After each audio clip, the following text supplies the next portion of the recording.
ఏ ప్రభుత్వం అయినా కూడా ఇట్లాంటి అంశాలను కూడా పెండింగ్లో పెట్టడం అనేది చాలా దారుణమైనటువంటి అంశం. ఇక్కడ రెండు అంశాలు ఉన్నాయి. మీరు సిపిఎస్ రద్దు అన్నారు, అదేవిధంగా మెమో 57 అన్నారు, డిఎస్సి 2003 అన్నారు. ఇక్కడ రెండు అంశాలుగా దాన్ని విడదీస్తే, ఒకటి సిపిఎస్ రద్దు అంటే ప్రభుత్వంలో పనిచేస్తున్నటువంటి ఉద్యోగులందరికీ కూడా ఒక 30-35 సంవత్సరాల సర్వీస్ తర్వాత ఇదివరకు సిపిఎస్ రాకముందు ఏదైతే విధానం ఓల్డ్ పెన్షన్ స్కీము లేదా ఓపీఎస్ అని అంటాం, ఆ స్కీమును అట్లే కొనసాగించాలని చెప్పేసి అందరూ ఉద్యోగులు ఉపాధ్యాయులు ముక్త కంఠంతో అడుగుతున్నారు. ఎందుకంటే సిపిఎస్ కూడా పెన్షనే కదంటే నిజమే, సిపిఎస్ కూడా ఆ కాంట్రిబ్యూటరీ పెన్షన్ స్కీమ్, దాంట్లో కూడా పెన్షన్ వస్తుంది. కానీ ఆ పెన్షన్ ఎంత దారుణంగా ఉంటుందంటే, 1,00,000 రూపాయలు చివరి జీతంగా తీసుకొని రిటైర్ అయినటువంటి ఉద్యోగి ఈరోజు కనీసం 10,000 కూడా పెన్షన్గా పొందలేనటువంటి పరిస్థితిలో ఆ సిపిఎస్ విధానం ఉంది. ఎందుకంటే ఉద్యోగుల నుంచి ప్రతి నెల 10% జీతాన్ని కట్ చేసి మ్యూచువల్ ఫండ్స్లో పెడుతున్నారు. ఆ మ్యూచువల్ ఫండ్స్ ఒక రేంజ్లో రైజ్ అవుతున్నా కూడా మార్కెట్ ఒడిదొడుకులకు లోబడి వాళ్ళ అమౌంట్ అనేది మ్యూచువల్ ఫండ్లో ఉంటుంది. అది చివరికి రిటైర్మెంట్ అయిన తర్వాత చాలా పెద్ద ఎత్తున ఓపీఎస్ కన్నా పెద్ద ఎత్తున సిపిఎస్ వాళ్ళు బెనిఫిట్ అవుతారని చెప్పి ఉద్యోగ ఉపాధ్యాయులందరూ మభ్యపెట్టి ఆ స్కీమ్లోకి బలవంతంగా తీసుకెళ్లారు. కానీ ప్రాక్టికల్గా చూస్తే 20-25 సంవత్సరాలు సర్వీస్ చేసిన ఉద్యోగి రిటైర్ అయితే ఈరోజు కనీసం 10,000, 2,000 కూడా రానటువంటి పరిస్థితి ఉంది. దాన్ని సిపిఎస్ పెన్షన్ స్కీమ్ అనడానికి కూడా ఆస్కారం లేనటువంటి సందర్భాలు ఉన్నాయి. కాబట్టి ఉద్యోగులందరికీ పాత పెన్షన్ స్కీమ్, పాత పెన్షన్ ఎంత బాగుందో ఒకసారి చూడండి.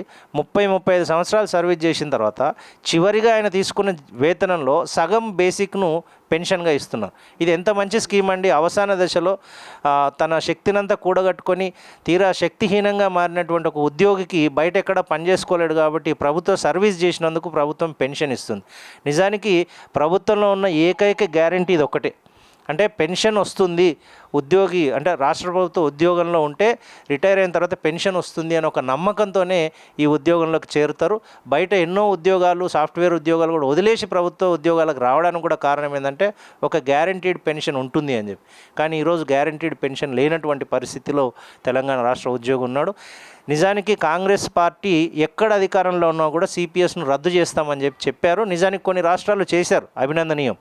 మేము కూడా మేనిఫెస్టోలో పెట్టినట్టుగా మీకు సిపిఎస్ను రద్దు చేస్తామని నమ్మితే, కాంగ్రెస్ ప్రభుత్వం వస్తే సిపిఎస్ రద్దు అయిపోతుంది, తెలంగాణలో ఓపీఎస్ వస్తుంది అని చెప్పి చాలా నమ్మకంగా మేము స్వయంగా మా కుటుంబ సభ్యులను ఓట్లేసి మరీ గెలిపించాం. కానీ 3 సంవత్సరాలు అయినా కూడా ఇంకా సిపిఎస్ మీద ప్రభుత్వం పెదవి కూడా విప్పకపోవడం చాలా దారుణమైన అంశం. ఇదొక అంశం, అంటే మొత్తంగా సిపిఎస్ రద్దు కావాలనేది ఒకటి. రెండో అంశం ఏంటంటే మీరు అడిగినట్టు డిఎస్సి 2003, ఇది ఒక ప్రత్యేకమైనటువంటి సందర్భం. నిజానికి ఈ సిపిఎస్ అనే విధానం ఎప్పుడు వచ్చిందంటే 2004 సెప్టెంబర్ నుంచి అందుబాటులోకి వచ్చింది. అంటే 2004కు ముందే మీరు అన్నారు 2003 అని, 2003లో ఒక డిఎస్సి పడింది. ఆ డిఎస్సిలో క్లియర్గా నోటిఫికేషన్లోనే క్లియర్గా మెన్షన్ చేశారు, ఇక్కడ ఉద్యోగికి రావాల్సిన బెనిఫిట్స్ ఉద్యోగి పాత పెన్షన్ స్కీమ్లోనే ఉంటాడనే విషయం కూడా మెన్షన్ చేశారు. అంటే ఆ నోటిఫికేషను ఆధారంగా వీళ్ళకు ఉద్యోగాలు ఇవ్వబడ్డాయి. కాకపోతే వీళ్లకు డిఎస్సి నిర్వహించడము, రిజల్ట్ రావడము, అనేకమైన అంశాల నుంచి సుమారుగా 2 సంవత్సరాలు పైబడి వాళ్ళ నియామకాలు లేట్ కావడం వల్ల 2005 నవంబర్లో వీళ్ళు ఉద్యోగంలోకి వచ్చారు. 2005 నవంబర్ అంటే 2004 సెప్టెంబర్ నుంచే సిపిఎస్ అమల్లో ఉంది. కాబట్టి నేను కూడా 2003 డిఎస్సికి సంబంధించిన ఉపాధ్యాయుని. మేము వచ్చిన నాటికి రాష్ట్రంలో సిపిఎస్ అమల్లో ఉంది కాబట్టి మమ్మల్ని సిపిఎస్లోకి చేర్చడం జరిగింది. అయితే ఇక్కడ తర్వాత కాలంలో ఈ సెంట్రల్ గవర్నమెంటే సిపిఎస్ విధానాన్ని తెచ్చినట్టు సెంట్రల్ గవర్నమెంటే ఇట్లాంటి ఉద్యోగులు, అంటే 2004 సెప్టెంబర్ ముందు నోటిఫికేషన్ల ద్వారా ఎవరైతే నియామకం అయ్యారో వీళ్ళందరినీ ఓపీఎస్లో చేర్చాలి. ఎందుకంటే వాళ్ళు ఉద్యోగంలోకి వచ్చే నోటిఫికేషన్లో క్లియర్గా ఓపీఎస్ విధానం ఇస్తామని చెప్పాం కాబట్టి అట్లాంటి వాళ్ళందరినీ సిపిఎస్ ఇవ్వాలని చెప్పి కేంద్ర ప్రభుత్వం మెమో 56, 57 అనేదాన్ని తీసుకొని రావడం జరిగింది. సెంట్రల్ గవర్నమెంట్ ఉద్యోగులందరికీ కూడా 2004 సెప్టెంబర్ ముందు నోటిఫికేషన్ల ద్వారా అపాయింట్ అయిన ఏ రకమైన ఉద్యోగికైనా ఓపీఎస్ఏ అమలు చేస్తున్నటువంటి పరిస్థితి ఉంది. అదేవిధంగా చాలా రాష్ట్రాల్లో, నిజానికి కాంగ్రెస్ పాలించే చాలా రాష్ట్రాల్లో కూడా ఈ డిఎస్సి 2003 లాంటి కోవకు చెందినటువంటి ఉద్యోగులందరినీ ఓపీఎస్లోకి తీసుకొచ్చింది. మన పక్క రాష్ట్రం కర్ణాటకలో కూడా ఒక 1 year క్రితమే కాంగ్రెస్ ప్రభుత్వమే ఒక జీవో ద్వారా ఇట్లాంటి వాళ్ళందరికీ ఓపీఎస్ సౌకర్యం కల్పించింది. సో కేంద్ర ప్రభుత్వం ఇచ్చిన మెమో 57 ఆధారంగా 2004 ముందు నోటిఫికేషన్ల ద్వారా అపాయింట్ అయినటువంటి ప్రతి ఉద్యోగి ఉపాధ్యాయునికి ఓపీఎస్ అమలు చేయాలి. ఇదే అంశంలో డిలే అవుతుందని మేమందరం కలిసి కోర్టుకు వెళ్ళాం. హైకోర్టుకు వెళ్తే గౌరవ హైకోర్టు సుమారు ఒక 4-5 సంవత్సరాల పాటు విచారణ జరిపి ఫైనల్గా మెమో 57 ఆధారంగా వీళ్ళకి ఓపీఎస్కు అర్హులు, వీళ్ళకి ఇవ్వాలి అని చెప్పి చాలా క్లియర్ కట్ జడ్జిమెంట్ ఇచ్చింది. ఆ జడ్జిమెంట్ వచ్చి కూడా ఈరోజు సుమారుగా 6 నెలలు కావస్తుంది. ఇప్పటికీ కూడా రాష్ట్ర ప్రభుత్వం వాళ్ళు మేనిఫెస్టోలో పెట్టారు, మెమో 57 దానికి సపోర్టింగ్గా ఉంది. అదేవిధంగా గౌరవ హైకోర్టు తీర్పు కూడా ఉంది. అయినప్పటికీ వాళ్ళు దీన్ని అమలు చేయడంలో చాలా డిలే చేస్తున్నారు. ఈ మధ్య కాలంలో టీజీజేసీ నాయకత్వం ఏర్పాటు చేసినట్టు మీటింగ్లో దీనికి సెటిల్ అయిపోయింది. మీరు వెంటనే సీఎస్ గారిని కలిసి దీన్ని అమలు చేయించుకోండి అని స్వయంగా ఉప ముఖ్యమంత్రి గారు చెప్పారు. చెప్పిన తర్వాత మళ్ళీ 3 రోజుల తర్వాత చూస్తే సీఎస్ గారు సుప్రీంకోర్టులో దీనికి అగెయిన్స్ట్గా, అంటే హైకోర్టు తీర్పుకు అగెయిన్స్ట్గా దాన్ని సవాల్ చేస్తూ ఒక పిల్ వేయడం అనేది ఒక మోసపూరితమైన విధానం. ఒకవైపు టీజీజేసీ నాయకులతోటి అయిపోయింది, అది మీరు మాట్లాడుకొని చేసుకొని ఒకవైపు చెప్తారు, రెండో వైపు మాకు తెలియకుండా మీరు సుప్రీంకోర్టులో పిల్ వేస్తారు. ఇదేం విధానం? ఈ ద్వంద్వ వైఖరిని మేము నిజంగా బాధపడుతూ వ్యతిరేకిస్తున్నాం. ఇట్లాంటి నాయకత్వాలు నిజానికి ఉండకూడదని మేము భావిస్తున్నాం. సో ఓవరాల్గా తెలంగాణ రాష్ట్ర ప్రభుత్వాన్ని సంగారెడ్డి జిల్లా టీచర్స్ యూనియన్ జిల్లా అధ్యక్షునిగా మీరు ప్రభుత్వాన్ని ఫైనల్గా మీరు ఏం కోరుకుంటారు? మీ జిల్లా తరపున, ఉపాధ్యాయ సంఘాల తరపున మీరు ప్రభుత్వాన్ని అప్పీల్ ఏం చేస్తారు? మాకు రాజకీయ పార్టీలతో సంబంధం లేదండి. రాజకీయ పార్టీలు ఎవరు వచ్చినా, రూలర్స్ ఎవరున్నా మేము 30 ఏళ్ళు సర్వీస్ చేయాల్సినట్టు ఉద్యోగ ఉపాధ్యాయులు. మాకందరికీ మేము పనిచేస్తున్న దానికి ప్రతిఫలంగా మేము వేతనాన్ని ఆశిస్తాం.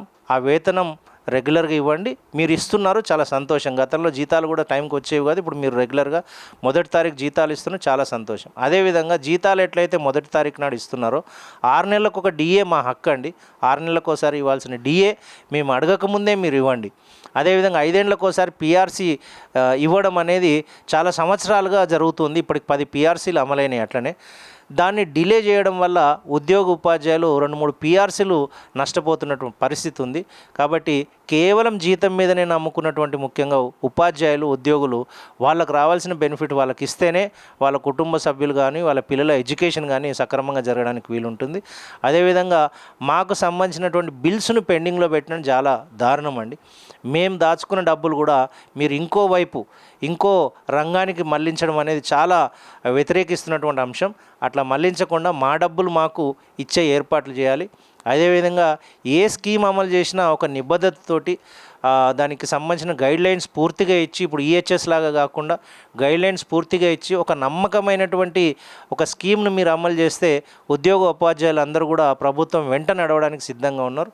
నిజానికి మేము గవర్నమెంట్ సర్వెంట్స్, ప్రభుత్వం ఏది చెప్తే అది చేయడానికి మేము సిద్ధంగా ఉన్నాం. కానీ మాకు రావాల్సినవి మీరు ఇవ్వకుంటే మాత్రం మేము నిరసిస్తాం, మేము పోరాటం చేస్తాం. మేము ఆ సమస్యల పట్ల ఏకమవుతాం. ఏ ప్రభుత్వం ఉన్నా ఎవరున్నా మేము మాకు రావాల్సినటువంటి న్యాయమైన డిమాండ్ల సాధన కోసం మేము ఎంత దూరమైనా వెళ్ళడానికి సిద్ధంగానే ఉన్నాం.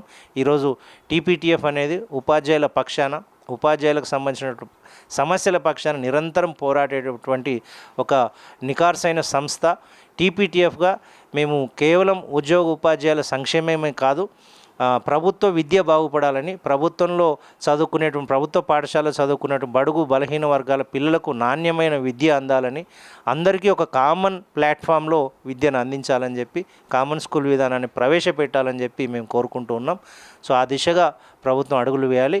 ఈ టీపీఎస్కు సంబంధించినటువంటి అంశం కూడా చాలామందిలో అనేక రకాల అనుమానాలకు దారితీస్తుంది. టీపీఎస్ అనేది నిజానికి మీరు అనుకున్నటువంటి టీపీఎస్ విధానం చాలా మంచి విధానం. ఒకే పాఠశాలలో నర్సరీ నుంచి ఇంటర్మీడియట్ వరకు ఒకే పాఠశాలలో చదువు చెప్పాలి, నాణ్యమైన విద్యను అందించాలి, ఒక మంచి ప్లే గ్రౌండ్ ఇవ్వాలి, మంచి ల్యాబ్స్ ఇవ్వాలి, టీచర్స్ని అపాయింట్ చేయాలని ఒక మంచి ఆలోచనతో మీరు చేస్తున్నారు. Welcome it. టీపీఎస్ను స్టార్ట్ చేయండి. కానీ ఉన్న పాఠశాలను రద్దు చేసే ఆలోచనను మానుకోండి. 20,000 పైగా ఉన్నటువంటి ప్రభుత్వ పాఠశాలను మొన్ననే ద హిందూ హడల్లో మీరు మాట్లాడుతూ ఏం చెప్పారంటే 4,000 పాఠశాల కుదిస్తామన్నారు. ఇది ఏ పద్ధతిలో కుదిస్తారో, ఇది ఎంత మేరకు శాస్త్రీయం అనేది ఆలోచన చేయకుండా, ఉపాధ్యాయ ఉద్యోగ సంఘాలతోటి మాట్లాడకుండా, దానికి సంబంధించిన స్టేక్ హోల్డర్స్తో పేరెంట్స్తో మీరు సమావేశాలు నిర్వహించకుండా ఏకపక్షంగా పాఠశాలను కుదిస్తే ఈరోజు డ్రాపౌట్ శాతం ఇప్పటికే తగ్గించుకున్నాం. ఇది మీరు తీసుకున్నటువంటి ఇట్లాంటి అనాలోచిత నిర్ణయాలతో డ్రాపౌట్ శాతం పెరిగే అవకాశం ఉంది. ఒక 5-6 కిలోమీటర్ల అవతల ఒక నర్సరీ పిల్లోడు లేదా ఒక ఎల్కేజీ పిల్లవాడు 5-6 కిలోమీటర్లు ట్రావెల్ చేసి అక్కడ పాఠశాలలో చదువుకోవడం అనేది అందరి పేరెంట్స్కు పంపడం సాధ్యం కాదు. కాబట్టి దీని గురించి మరోసారి ఆలోచించండి, ఒక మంచి నిర్ణయం తీసుకోండి. ఓవరాల్గా తెలంగాణలో ఉన్నటువంటి ప్రతి స్టూడెంటు పాఠశాలలో ఉండేలా, ఆ పాఠశాలలో నాణ్యమైన విద్యను అందించేలా మీరు కృషి చేయాలి. ఉన్న పాఠశాలను బలోపేతం చేయాలని చెప్పి మేము కోరుతున్నాం.